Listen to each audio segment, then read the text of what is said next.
ይህ በመምህር ታዬ ቦጋለ የተዘጋጀ በአዲስ ምንጭ ሚዲያ ላይ በየዕለቱ የሚቀርብ መራር እውነቶች በተጨባጭ እውነት የሚገለጡበት እቅጭ ቅጯን የተሰኘ መርሃ ግብር ነው።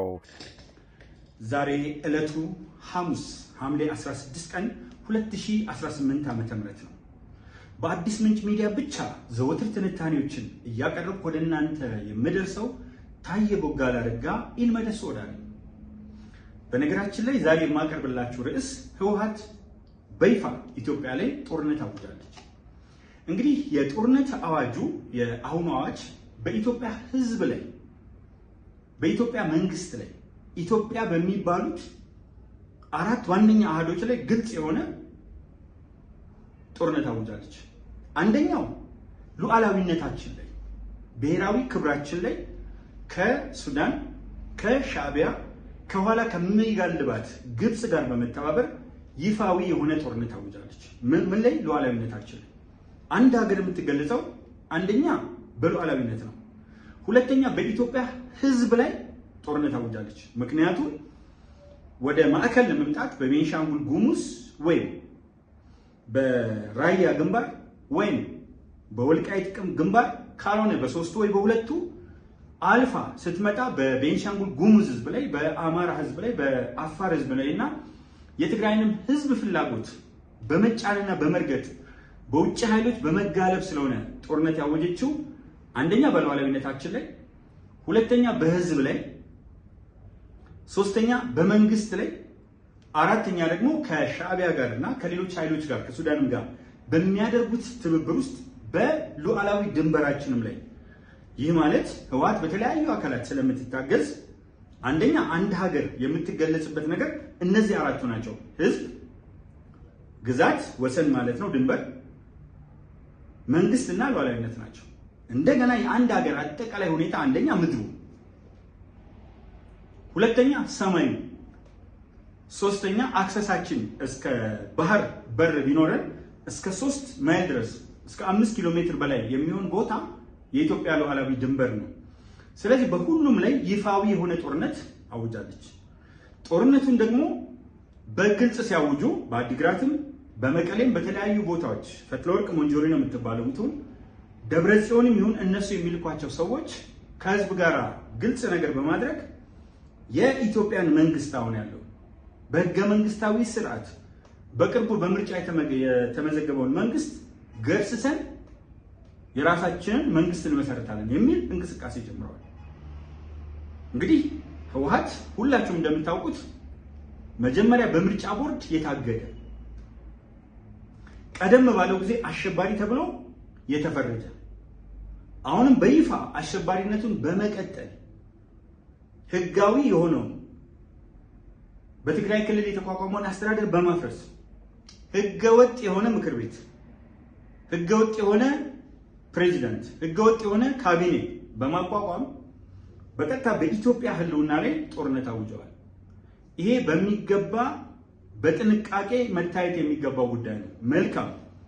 ጦርነቱን ሲያውጁ የተናገሩት ንግግር ምንድን ነው የሚለው በጣም አስፈላጊ ነው። አንደኛ ፈትለወርቅ ሞንጆሪኖ በግልጽ ቋንቋ አዲግራት ላይ የተናገረችው ንግግርም ሆነ የደብረ ጽዮን ንግግር ሚዲያዎቻቸው የሚናገሩት ንግግር በይፋ ምንድን ነው ያሉት? የሸኔ እና የፋኖ ሴል አዲስ አበባ መዲናው አቅራቢያ ያሉ የኛ ሴል ማለት የነሱ ክንፍ እሺ፣ ሸኔም ክንፋቸው መሆኑን ፋኖም ክንፋቸው መሆኑን በጋራና በጥምረት ሀገርን ለማፍረስ እንደሚንቀሳቀሱ አልሸሸጉም ብቻ ሳይሆን ጽምዶ የሚባለው ከተለያዩ የውስጥ ተላላኪዎች ባንዳዎችና ከውጪ ባዳዎች ጋር ተጣምሮ የኢትዮጵያ ሉዓላዊነት ላይ ግልጽ የሆነ ይፋዊ የሆነ ወረራ አውጇል። እንደምታውቁት ህወሓት ባለፈው ጊዜ ለ3 ጊዜ ባደረገው ጦርነት የአሜሪካ ኤምባሲ ኢትዮጵያ ውስጥ ያለው ሆነ የአሜሪካ መንግስት ባወጣው መግለጫ አንደኛ አሜሪካ በይፋ እነዚህ ሰዎች ዎር ሞንገርስ የጦርነት ናፋቂዎች ያለ ጦርነት መኖር የማይችሉ ስለሆነ ሙሉ በሙሉ በእነሱና በቤተሰቦቻቸው ላይ የቪዛ እገዳ አስቀምጧል። በድጋሚ ማስጠንቀቂያ ሰጥቷል። በኢትዮጵያ የአሜሪካ አምባሳደር ማሲንጋው ማስጠንቀቂያ ሰጥተዋል። ከዚህ ውጪ ሂውማን ራይትስ ዎችና የተለያዩ ዓለም አቀፍ ድርጅቶች ህወሓት ከጦርነት እንዲታቀብ ጥያቄ ጠይቀዋል። የትግራይ ህዝብ በአዲስ አበባ በመዲናችንና በትግራይ የተለያዩ ከተሞች ሰላማዊ ሰልፍ በማድረግና በስብሰባዎች ላይ ይፋዊ ግልጽ የሆነ ተቃውሞ አሰምቷል። ከወንድሞቻችን ጋር መዋጋት አንፈልግም። ከኢትዮጵያ ጋር ጦርነት በፍጹም አንፈልግም። ስለዚህ ህወሓት ወደ ሰላማዊ ድርድር ሂድ ብሏል። ህወሓት ደግሞ የፕሪቶሪያውን ስምምነት 1 2 3 4 ብላ ሙሉ በሙሉ አፈርሳለች። አንደኛ ጦር እንዳይዙ ነው የተነገረው፣ በዲዲአር ውስጥ እንዲገቡ ነው። ሆኖም ግን በይፋ አዋጅ አውጃ ይሄን አዋጅ የሚቃወም ወደ ዘመቻ አልመዘገብም የሚል ተመልከቱ። ሙሉ በሙሉ እያንዳንዱ እድሜው የደረሰ በሙሉ ይሄ በህዝበኝነት በህዝባዊነት አይደለም እንባርጉ ህዝበኝነት ያለውና አስገዳጅ ህዝበኝነት በአፈና እናቶች እያለቀሱ አባቶች እምቢ እያሉ ወጣቶች አንፋለምም እያሉ ወሰን ዘግተው ከአፋርም ከአማራም በየትኛውም አቅጣጫ የሚያዋስነው ወሰን በመዝጋት በቀጥታ እንዴት እያደረጉ እያፈሱ በጉልበት በተኩስ እየናጡ አካባቢውን የትግራይ ወገኖቻችን ላይ ያደረጉት ነገር ታያላችሁ። የትግራይ ወገኖቻችንን የማዳን ሀገራዊ ግዴታ አለብን። ከትግራይ ወገኖቻችን አዲስ አበባ ወጥተው በሰፊ ቁጥር ከተንቀሳቀሱት ጋር የመቆም ሀገራዊ ግዴታ አለብን። አሁን የእሷ ማወጅ ብቻ አይደለም፣ የኛ ዝግጅት አለ። ኢትዮጵያን የታወቀ ነው። ባለፈው ህወሓት የኢትዮጵያን ህዝብ ከፋፍያለሁ፣ ለ27 ዓመት አንድነቱን ሸርሽሬያለሁ፣ ህብረቱን አላልቻለሁ፣ የአንድነቱን ማገር ንቅንቅ ያለው፣ ስለዚህ ማንም ሊያቆመኝ የሚችል ምድራዊ ኃይል የለም በሚል እንደምናየው የተለያየ ፉከራ አድርገው ከቤተ እንስሳት ከውሻ ጀምሮ እስከ ግመል ድረስ ቀይና ቢጫ ቀብተው የህወሓትን ሰንደቅ ዓላማ እናጠፋለን ብለው እስከ ቅርብ ቦታ መምጣታቸውን ለ3 ጊዜ ደግሞ ድባቅ መመታታቸውን ታውቃላችሁ። ሁል ጊዜ የኢትዮጵያ ጠላቶች በየትኛውም ጦርነት ላይ ካልኩሌት የሚያደርጉት ኢትዮጵያ ተዳክማለች ብለው ሲያስቡ በዘመነ መሳፍንት ግብጾች፣ የተለያዩ አካላት ማዲስቶች ወደ ኢትዮጵያ ቀደው የገቡበት ጊዜ አለ። በዘመነ መሳፍንት በየትኛውም የታሪክ ወቅት ኢትዮጵያ ተዳክማለች ብለው በሚያስቡበት ጊዜ ሁሉ የውስጥ ባንዳዎችን በመጠቀም ባዳዎች ኢትዮጵያን ወረዋል። በእያንዳንዱ ወረራ ግን አፍረው ተመልሰዋል። ኢትዮጵያ ማን እንደሆነች የነማን እናት እንደሆነች በገቢር አሳይታለች። አሁንም ባንዳው ህወሓት ህገወጡ ህገወጡ ቡድን ኢትዮጵያን አዳክም ያለው ብሎ ሲያስብ ሽፍታ ጫካ እዚህም እዛም እየተሽሎከለከ አንዳንድ ጊዜ መገዳደር ፌዴራላዊ መንግስቱን የመገዳደር ሁኔታ ሲያሳይ መለዮ ለባሾችን የሚገዳደር ነገር ሲያሳይ በራሳቸው ግምገማ ላይ ተነስተው ብዙ ጊዜ ጭፍን ግምገማ ያደርጋሉ። ግምገማቸውን ደግሞ ራሳቸው ያምኑበትና ጦርነት ይከፍታሉ። አሁን ስለ ህወሓት እያንዳንዱ ሰው አንዳንድ ሰው ይሄ ማህበራዊ ሚዲያው በከፍተኛ ደረጃ የሚያመጣቸው ጎርፎች አይታችሁ ከሆነ ብዙ ሰው ብዥታ ውስጥ ከተውታል። እና ምንድነው የሚያስቡት? ኖ የኢትዮጵያ ህዝብ እኮ አሁን ላይ የተከፋፈለ ስለሆነ አንድ ላይ ይነሳም የሚል ግምት አላቸው። ትልቁ ስህተታቸው ከቦረና አርብቶ አደሮች እስከ መላው ኢትዮጵያዊ አርሶ አደሮች በየትኛውም ሰዓት ጠላት ሲመጣ የጋራ ጠላታቸው ህገ መንግስታቸውን የሚያፈርስ በስምምነታቸው ባልሆነ መንገድ ጠላታቸው ነው። የመረጡትን መንግስት እጥላለሁ ብሎ የሚነሳ ጠላታቸው ነው። ከምንም በላይ ከባዳ ጋር የተሰለፈ ሲሆን ደግሞ ኢትዮጵያውያን ጥቃትን አንወድም። ይሄ ጦርነት በግልጽ የግብጽ፣ የሱዳን፣ የሻዕቢያ የዓለም አቀፍ ጠላቶቻችን ጦርነት። ህወሓት ድምፅ ማጉያ ነው፣ ማስተላለፊያ ነው፣ ቱቦ ነው እንጂ ምንጩ የድምፁ የጦርነቱ ምንጭ ማን እንደሆነ ኢትዮጵያ ህዝብ ጠንቅቆ ያውቃል። ከምንም በፊት ሁሉም አይነት መለዮ ለባሾቻችን በቂ ዝግጅት አድርጋላችሁ። ለኢትዮጵያ ህዝብ በዚህ አጋጣሚ ማረጋገጥ የምወደው የሚያውቀው ቢሆንም የኔን ስሜት የሚጋራ ቢሆንም አንደኛ አየር ኃይላችን በግልጽ ቋንቋ እና ኡስታዝ አህመድ ጀማል በሽር ሌሎችም ተናግረውታል። ኢትዮጵያን እንበልጣለን ብለን የምናስበው አሉ ግብጾች ሆናቸው በአየር ኃይላችን ነበር የምንመካው። ነገር ግን ኢትዮጵያ የያዘችው አየር ኃይል ከኛ ጋር እኩል ነው ያሉት እንጂ አያውቁትም። አየር ኃይል መሀሉ አይነገርም። ይሄ አየር ኃይል ትንሽ ጀቶች በነበሩበት ኋላ ቀር ጀቶች በነበሩበት ጊዜ በዘመናዊ ስልጠና ያሉትን የሶማሊያን ጀቶች እንዴት አድርጎ እያጋጭ አፈር እያስበላ እንደሄደ በደንብ የሚታወቅ ነው። አሁን ያለው ትልቁ ኃይሉ የአየር ኃይላችን ህዝበኝነቱ ነው። ህዝባዊነቱ ነው። አንደኛ አየር ኃይላችን። ሁለተኛ ምድር ኃይላችን የልዩ ዘመቻዎች እዝም ሆነ ሌላው ምድር ኃይላችን በሚገባ የተፈተኑ ረጅም ዓመት በውትድርና ሙያ የተካኑ እደግመዋለሁ ከምንም በላይ ህዝባዊና ሀገራዊ ፍቅር ያላቸው የምድር ኃይሎች አሉ። ብዙ መለዮ ለባሾች አሉ። ሶስተኛ በየትኛውም ሰዓት ላይ ሁኔታዎች እየተባባሱ ከመጡ ቤትም ሰንጥቆ የሚገባ ባህር ኃይል አለ። ለዚህ ሽፋን የሚሰጡ ሪፐብሊካን ጋርዶቻችን የተለያዩ አሉ። ከተሞች አካባቢ ኃይል እናስቀራለን ብለው ጠላቶቻችን የሚያስቡ ከሆነ አዲስ አበባ ብቻ 200,000 የሰላም ዘቦች አሉ። አዲስ አበባ ብቻ 200,000 የሰላም ዘቦች አሉ። ከምንም በላይ የኢትዮጵያ ህዝብ በሙሉ ወታደር ነው። አስፈላጊ ሆኖ ሲገኝ እርሻውን ቆም አድርጎ ማረስ የሚቻለው ሀገር ሰላም ስትሆን ስለሆነ በሶማሊያ ጦርነት ጊዜ ቀጥ አድርጎ ያዘው የቦረና አርብቶ አደር፣ የጉጂ አርብቶ አደር እና አርሶ አደር የቦረና፣ የአርሲ፣ የወላይታ፣ የጋሞ፣ የጎፋ፣ የዳውሮ፣ የሃዲያ፣ የከምባታ፣ የደሰነች፣ የአሪ፣ የዛይ፣ የጋምቤላ የተለያዩ ማህበረሰቦች፣ የቤንሻንጉል ጉሙዝ ሳተናዎች የተለያዩ ማህበረሰቦች፣ ሀረሪዎች፣ ድሬዳዋ፣ አዲስ አበባዎች፣ ደቡብ ምዕራብ ኢትዮጵያ፣ ማዕከላዊ ኢትዮጵያ፣ ደቡብ ኢትዮጵያ፣ ሲዳማ፣ አማራ፣ ኦሮሞ። ይህን ድምፅ ስትሰማ እያንዳንዱ ሀገር ነው የሚያክለው። ኦሮሚያ ብቻውን በቆዳ ስፋት የጅቡቲ 15 እጥፍ፣ ህዝቡን ደግሞ ብቻውን የኦሮሞ ህዝብ 70 እጥፍ ይሆናል።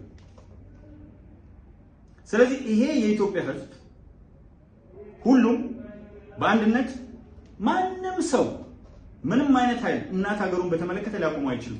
በነገራችን ዝም ብለን አናወራ። ባለፈው የዛሬ 5 ዓመት 6 ዓመት በተካሄደው ጦርነት ላይ ከመከላከያ ሰራዊታችንና ከመለዮ ለባሾቻችን ጋር በቆቦም በዛሬማም በአፋርም ግንባር ገብተናል። በየትኛውም ሰዓት ከመከላከያ ሰራዊታችን ጎን የሚሆኑ አንደኛ ኢትዮጵያዊ ሞራል፣ ኢትዮጵያዊ ወኔ፣ እዛው ጋር ኢትዮጵያዊ ስንቅ፣ ሎጂስቲክስ። በዚህ አጋጣሚ ላመሰግናቸው ፈልጋለሁ። ከቦረና ፍቃዱ ታምሩ፣ ሽብሬና መክብብ ሲራክ ሰንጋዎችን በመኪና ሙሉ በመጫን በከፍተኛ ደረጃ ወደ ግንባር ከኔም ጋር ሄደው ነበር። የቦረና አርብቶ አደሮች ከብቶቻቸውን ለመቼ ነው ብለው አውጥተው ሰጥተዋል።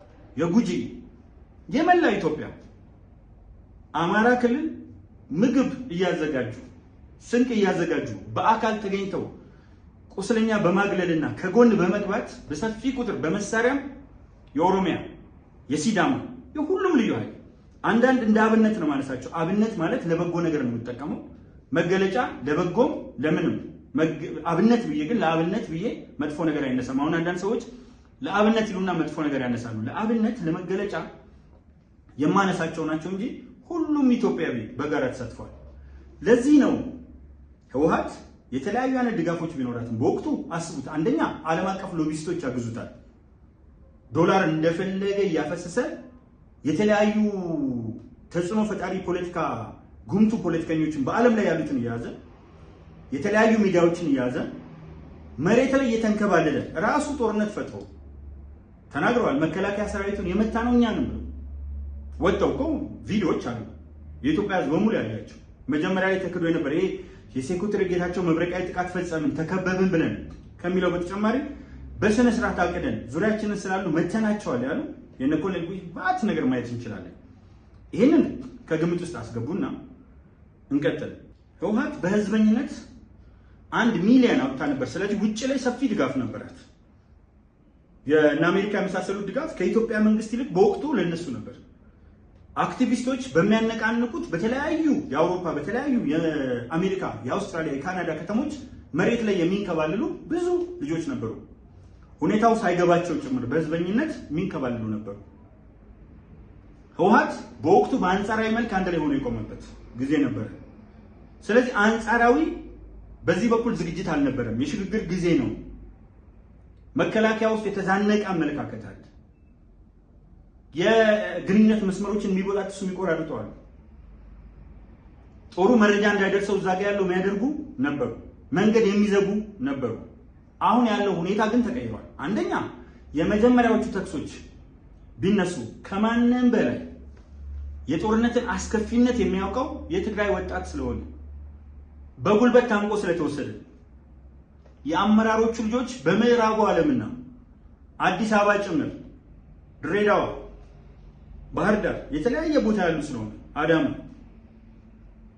የነሱ ልጆች ሳይወጉ እነዚህን የሚያዋጉ ስለሆነ መከላከያው በኢትዮጵያ በኩል ያለው ሀገሬን እከላከላለሁ ብሎ የቆመ ነው። በፍላጎቱ የገባ ነው። ፌዴራል ፖሊሳችን፣ ሪፐብሊካን ጋርዳችን፣ በምድር ኃይሉ ስር ያለው የልዩ ዘመቻዎች ኮማንዶዎቻችን፣ ነበልባሎቻችን ሁሉም በዝግጅት በፍላጎት የገቡ ናቸው። በዛ በኩል ግን ታፍሰው የገቡ ናቸው። በዚህ በኩል ሰፊ ወታደራዊ ስልጠና ያላቸው ሰዎች ናቸው፣ ጸረ ሽምቅ ውጊያ ጨምር የሚችሉ። በዛ በኩል ያሉት ግን በግድ ከዩኒቨርሲቲ በግድ ከየትምህርት ቤቶቹ በግድ ከየገዳማት የገቡ ሰዎች ናቸው። በኢሳያስ ሁለቱ መሀል ሰፊ ልዩነት አለ። እዚህ በዓላማ ለሀገር የሚዋጋ ነው፣ እዛ በጉልበት ታፍሶ ከወንድሞቹ ጋር የሚዋጋ ነው። ሁለቱ መሀል ሰፊ ልዩነት አለ። የተጋሩ ልጅ ትግራዋይ ተልኮ አጀንዳው የሱ እንዳልሆነ ያውቃል። እዚህ ያሉ ጀግኖች ነግረውታል። ጀነራል ሳሞራ የኑስ፣ ብርጋዴር ጀነራል፣ ሜጀር ጀነራል፣ ሌተናል ጀነራል ሊሆኑ ይችላሉ። ጻድቃን ገብረትንሳኤ፣ ዮሐንስ ገብረ መስቀል፣ ገብረ እግዚአብሔር፣ እነ ክብርት ኬሪያ ብርሃን፣ እነ ክቡር ነብዩ ስሁል፣ እነ ክቡር ጌታቸው ረዳ ከመነሻው ጀምሮ ብዙ ጊዜ እንደማነሳው ያሉ የትግራይ ልጆች እነ ክቡር ዶክተር አረጋዊ በርሀ፣ እነ ዶክተር አብርሃም በላይ በጣም በርካታ ዘርዝረን የማንጨርሳቸው እንደነ ፕሮፌሰር ክንደያ አይነት ትንታጎች በዚህ በኩል አለ። ሰልፉ አለ። ብዙ ለማለት ተሞክሮ ነበር። ይሄ ለመቀለድ ብዙ ጊዜ የተለመደ ነው። የተጋሩ በጣም በሰፊ ቁጥር ወጥቷል። አብዮት አደባባይ ወይም መስቀል አደባባይ የተደረገው ሰልፍ ወጥቷል። አብሮት ደግሞ የተጋሩ አጋር የሆነ ኢትዮጵያዊ ሰላማዊ ሰልፉ ላይ የተገኘዋል። ሰፊው ቁጥር የተጋሩ ልጅ ነው። እዛ ጋር እንደዚህ ብለው ቁጭ አሉ። ዝናብ አለ፣ ቅዝቃዜ አለ፣ ብዙ ነገር አለ። በዛ መቀመጣቸው ውስጥ አሁን እንደዚህ ብለው መቀመጣቸው ሀዘንተኛ ይመስሉ ምናምን፣ ነገር ግን ለምንድን ነው እንደሱ የመሰሉት? ለምንድን ነው? እዛ ጋር ሲመጣ እኮ ውስጣቸው የሚመጣ ብዙ ነገር አለ። ብዙ ወጣቶች፣ ሚሊዮን ወጣት አጠገባቸው ረግፏል። በኤክስካቬተር ወርቅ እየጫኑ ምሽግ በኤክስካቬተር አስቆፍረው ወጣቱን አውላላ ሜዳ ላይ ለቀው ያስፈጁ እርጉሞች አሉ። ስለዚህ እዛ ጋር መጥተው ሊስቁ አይችሉም። ጦርነት ነው ያለው። አሁን ለምሳሌ ክቡር ጌታቸው ረዳ ነው፣ ክቡር ጀነራል ጻድቃን ገብረትንሳኤ ምናምን ቁጭ ያሉትን እዛ ጋር ይመለከቱና ሀዘን መሰለ። አዎ ሀዘን ነው። አዎ ጥቁር ነው። አዎ ጥቀርሻ ነው። የታሪክ ጠባሳ ነው። እዛ ጋር በዚህ አይነት ሁኔታ የተቀመጡበት ምክንያት የፈለገ ይሄ ሳቆ በስቶ የሚያስጠላ ነገር አስቀምጥ፣ የብዙ የትግራይ እናቶችን መሬት ላይ መንከባለል ያለ ልጄን አትወስዱም ብለው አውቶቡስ ፊት ለፊት ተደርድረው የተኙትን እናቶች አሉ። አንጀታቸው እያረረ የሚያደርጉት ቢያጡ ቦምብ ሳይዙ ግን ልጆቻቸው ናቸውና ግን አውቶቡሱ ላይ ድንጋይ መወርወራቸው ነው ያሉ። እንዲህ አንጀታቸው ያረረ እናቶች ነው ያሉ። እነዛን የሚያሳዝኑ በሰቆቃ የተመቱ ፊቶች አሉ። እነዚህን ሁሉ ያዩ ነው ይሄን አይነት ስሜት የሚያመጡት። ስለዚህ እንዛ ጋር ሲቀመጡ እነ ክቡር ጌታቸው ረዳ እንዲፍለቀለቁ፣ እንዲስቁ፣ በፈገግታ እንዲሞሉ ሳልስት ሀዘን እየደረሱ የሚሄዱ ይመስላል ሰዎች የሚሉ ትችቶች አሉ። እኛ ከግለሰቦች ጋር አይደለም፣ ከሀሳባቸው ጋር ነው። ይሄ ኋላ ቀርነት ነው። ግለሰቦችን መዝለፍ ይቻላል፣ ግን አይጠቅምም። ከኋላቸው አዎ ሀዘን እየደረሱ ነው የሚሉት። አዎ አሁንም ጦርነት ከፍቶ አሁንም የተረፉትን ያኔ 12 ዓመት 11 ዓመት የነበራቸው በጉልበት ወደ ጦርነት የሚማገድ ኃይል ለሰላም አይደለም እኮ ለሰርግ አይደለም የሚሄዱት። መስዋዕትነት ቢሆንም በዚህ በኩል ለሰርግ አይደለም የሚመታውን ወጣት ያስባሉ። ጦርነት ነው። ጦርነት ደግሞ አይመረጥበትም ጀቱ። ምክንያቱም ሻዕቢያ ያለበት፣ ምክንያቱም ቅጥረኛ መርሲናሪዎች አሉ ከሱዳን ከግብፅ የምትልካቸው። ስለዚህ መሳሪያ አይመረጥም። ዙ 23ቶችን ቢኤሞችን፣ ታንኮቻችንም፣ ላውንቸሮቻችን፣ ድሽቃዎቻችን ዘመን ያፈራቸው መሳሪያዎችን በሙሉ እንጠቀማለን። የሀገር ሉዓላዊነት ነው። ህገ መንግስታዊ ነገር ነው።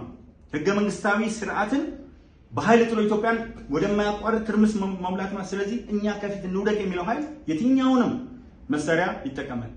ሲዋጉ ፋኖ ይሆናሉ፣ ሲዋጉ ሸኔ ይሆናሉ፣ ሲዋጉ ህወሓት ይሆናሉ፣ ሲሞቱ አርሶ አደር ይሆናሉ፣ ሲሞቱ ገዳማውያን ይሆናሉ። እዛ ጋር አደባባይ ላይ ወጥተው እኛ እንዋጋለን ጦር ያለንን ብለው እያሰለጠኑ እዚህ አዲስ አበባ ቡልቡል ቤተክርስቲያን ግቢ ውስጥ የተለያየ ቦታ እያሰለጠኑ ሲመቱ ሲቪል ይሆናሉ። ሲዋጉ ጀግናው ፋኖ፣ ጀግናው ሸኔ፣ ጀግናው ህወሓት ይሆናሉ።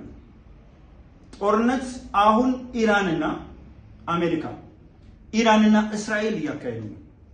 ጦርነት ይመርጣሉ። ምንም ብትጮህ የሚሰማ የለም። ከገባህ በኋላ ጦርነት አይመርጥም። አረር ወዴት ጋር እንደሚወድቅ አረር ወዴት እንደሚሄድ አይመርጥም። ፕሪሲሽን የሚባል ነገር ይኸው የኢራን እናያለን፣ የአሜሪካ እናያለን፣ የእስራኤልን እናያለን። በጦርነቱ ሰለባ የሚሆኑ ንጹሃን መኖራቸው አጠያቂ አይደለም። መጀመሪያ ጦርነቱን አለመጀመር ነው እንጂ ጦርነት ብዙዎችን ይበላል። ይህም በደንብ መገንዘብ ያስፈልጋል። ስለዚህ እዛ ጋር መተው ሳቁ ምናምን እንዲስቁ አጠብቅ። እነዚህ ሰዎች እኮ ፖለቲካሊ ማቹርድ ናቸው። የታገሉበትን ዓላማ እነ ክቡር ጀነራል ጻድቃን ገብረትንሳኤ ከበረሃ ጀምሮ የታገሉትን እነ ክቡር ጀነራል ሳሙራ ይኑስ ከበረሃ ጀምሮ የታገሉበትን ዓላማ ያውቃሉ። ለዛ ትግል 80 ሺህ በ17 ዓመቱ የተጋሩ ወጣት የትግራዋይ ወጣት ህይወቱን ማሳለፉን ያውቃሉ። ስለ ትግሉ ሰማዕታት ያስባሉ።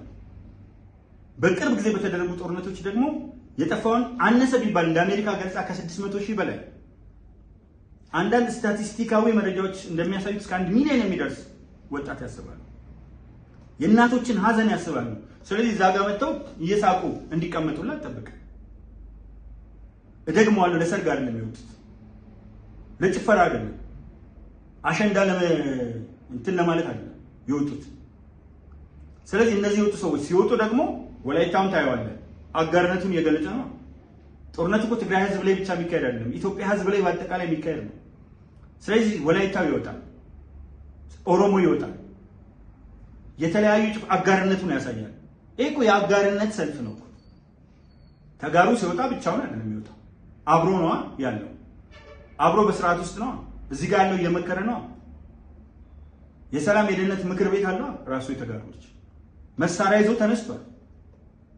የተጋሩ ልጅ ሀራ መሬት በላ በየትኛውም ግንባር ባለው ሁኔታ የተጋሩ ልጅ አሁን በሰፊ ቁጥር በሪኢንተግሬሽን መልሶ ከሰራዊታችን ጋር አለ። እያንዳንዱ መዋቅር ውስጥ የተጋሩ ልጅ ታገኘዋለህ፣ የትግራዋይ ልጅ ታገኘዋለህ። በአመራር አዲስ አበባ መጥተህ በወረዳ በክፍለ ከተማ ታገኘዋለህ፣ በእያንዳንዱ መዋቅር። ስለዚህ አለመጀመር ነው እንጂ ከተጀመረ ነገሩ አይቆምም። በዚህ አጋጣሚ ግን የኢትዮጵያ ሕዝብ ዝግጁ መሆኑ ለወዳጅም ለጠላትም ላረጋግጥላችሁ እፈልጋለሁ። ማን ነው ምርጫ ወጥቶ 99.76% ምርጫ ይመርጣል ብሎ ያስበ? እንደሱ ነው የኢትዮጵያ ሕዝብ። ሀሩርና ቁር ተቋቁሞ የመረጠ የኢትዮጵያ ሕዝብ ሀሩርና ቁር አረርና ጥይት ተቋቁሞ ይዘምታል። ማርክ ማይወርድ ፈጣሪ ኢትዮጵያን በሙላት አትረፍርፎ ይባርክ። እስካሁን አብራችሁን ለቆያችሁና ለጋዜጠኛው ውብሸት ታዬ አዲስ ምንጭ ሚዲያ ዋና አዘጋጅ እና ፋሲሊቴተር እጅግ በጣም ይህንን ድል ሰጥቶኝ ሀሳቡን እንዳቀርብ በየጊዜው በየቀኑ እንዳቀርብ ስለጋበዘኝ አመሰግናለሁ። አበቃ።